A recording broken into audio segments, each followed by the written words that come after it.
Hello my Wolfpack and welcome back to another episode of our Pokemon Competitive Guide video. So today we're covering Landorus Therian form. Landorus Therian is an absolute beast. I love it. One of my favourite Pokemon, if I'm honest. I absolutely love using this in draft format or even in competitive battling as well.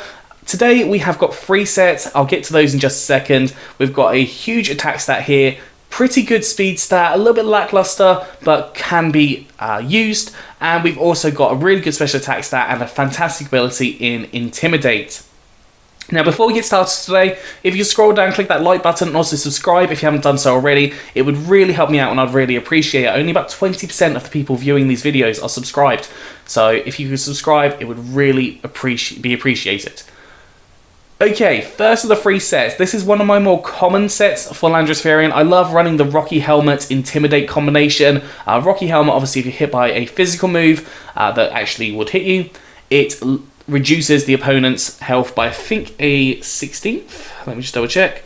Yeah, it's a sixth of the max HP. So a sixth of the max HP is taken, which is absolutely fantastic. It can break things like sashes and can also cause the opposing Pokemon to have quite a dampener on it, especially if you've just switched Landorus Therian into it and got that Intimidate off, lowering its attack stat.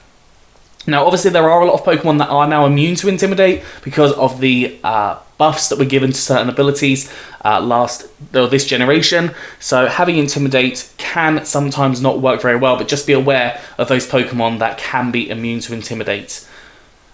On here, we've also got some more supportive moves. So we've got Defog to get rid of any hazards that might be on the field. You can also run Stealth Rocks on this set as well to allow you to set up your own hazards after you've got rid of them. Just obviously bear in mind with Defog, you do get rid of the hazards that you have set up as well. So having that possibly set up and having to get rid of that can be a bit of a problem. Obviously, you have to weigh up the benefits and the problems of those before making that decision. But having Stealth Rock on here can allow you to have the Defog and Stealth Rock. So Defog, then Stealth Rock to get your own rocks back up to limit the amount of switches the opposing Pokemon is going for. We've then got Knockoff. Knockoff gets rid of items. That's really, really powerful. Obviously, the attack, the power of it got a buff in Generation 7, and Knockoff can just get rid of a lot of problematic items. So for example, things like Flame Orbs, things like Choice Bands, Choice Specs, any recovery items as well can be pretty huge to get rid of any of them. Even things like Heavy Duty Boots, especially if you're combining this with a Stealth Rocks ideal, you can use Knockoff with Stealth Rocks to potentially get rid of Heavy Duty Boots and have that Pokemon come in later and take a lot of damage. You've got Earthquake as your powerful ground type attack boosted by Stab. Just be aware, obviously, that there are things like Grassy Terrain Rillaboom, or Grassy Surge, Rillaboom, that set up the Grassy Terrain, meaning your Earthquake is going to do half power. So just be aware of that when planning for different Pokemon. And finally, I've got U-Turn on here. U-Turn allows you to get out of there pretty quickly, and you can potentially then come into another Pokemon, get that upper hand, and then potentially come into Landorus Therian later on and do some more damage, or U-Turn out again, chipping away at different Pokemon. EVs for this one, I've gone for max HP, max defense with an impish nature, so more defense, less special attack, and 4 EVs in attack, just boosting that Earthquake and Knockoff power ever so slightly. Obviously, if you want to replace one of the moves with Stealth Rocks, if you want to go more as a complete supportive Pokemon, you could get rid of Earthquake for Stealth Rocks, or U-Turn for Stealth Rocks, even Knockoff. Any of those 3 will work, getting rid of them, but you just have to consider and weigh up your options with those moves.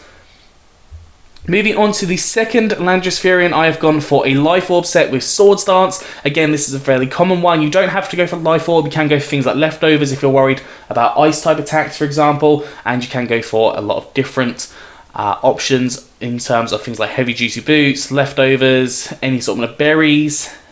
You can use a variety of things. But Swords Dance allows you to double your attack stat from 389 to 778. I think that comes out as. It's absolutely gigantic and means that you are going to be able to sweep a lot of different Pokemon. Now I've got Earthquake on here, which is a powerful ground type attack boosted by Stab, hits a lot of different Pokemon. I went for Smackdown on here, which is super effective against flying types and also ice types, which you're very weak to, and it smacks them down onto the floor, so they are no longer levitating or flying, meaning you can hit them with the Earthquake as well. And finally, Brick Break as a relatively powerful fighting type move, but without much drawback, and if someone is trying to be annoying by setting up things like Aurora Veils, or Reflects, or light screens, you can just use Brick Break to get rid of those because it breaks through them. Obviously, you've got other options, like I believe you get Stone Edge as a potential option as well. So Stone Edge, even Facade, just in case you get burnt, Knockoff, Iron Tail.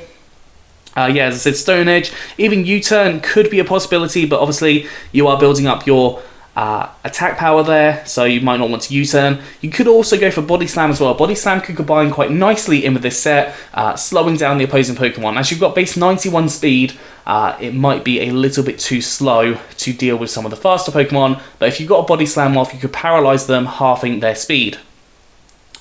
So EVs, we've got max attack and max speed with a Jolly Nature, so more speed, less special attack, and 4 EVs and special defense. I'd recommend always going for the maximum possible speed here because if you go for that plus speed, you are going to outspeed base 100 max speed Pokemon that haven't got the plus speed nature, and there are a lot of them. And with base 100 speed Pokemon such as Victini, Celebi, Mew, it sometimes can be quite difficult to decide what you're actually going to do with each of those stats and which one you're going to use as a plus nature. So that's one that I would always consider, and just allows you to outspeed as many Pokemon as possible. Obviously, the Body Slam combination for a paralysis can work quite nicely in your favour as well.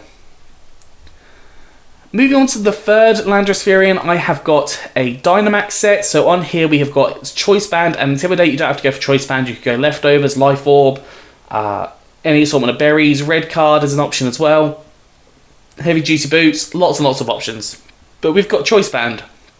If you didn't know, Choice Band is not activated when you're Dynamax. So when you're Dynamax, you can choose any move you want, but you don't get the plus power from it. But when you're back to normal, you do get locked in.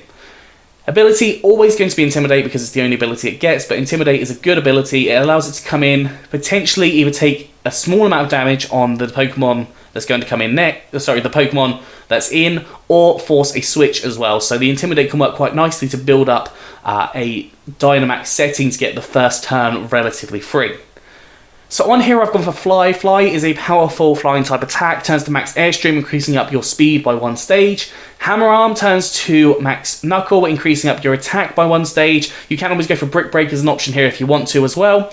Earthquake, max Quake to increase up your special defense, and Iron Tail, max Steel Spike to increase up your defense stats. So you've got 4 really good moves there to help raise up your stats to support you in any way that you might need. And obviously when you're out of Dynamax, you have got a really good set of moves. Outside of Fly, Fly can be easily countered because it takes 2 turns, but you've got things like Earthquake and then a strong Fighter type attack as well, which can hit pretty hard. EVs gone for max attack and max speed with a Jolly Nature, so more speed, less special attack, and 4 EVs in special defense. So again, as fast as possible. If you're focusing more on going for the max Airstreams, you might not need to go for the plus speed nature, but I still think it's not worth risking, especially for that first turn where you don't have the plus speed.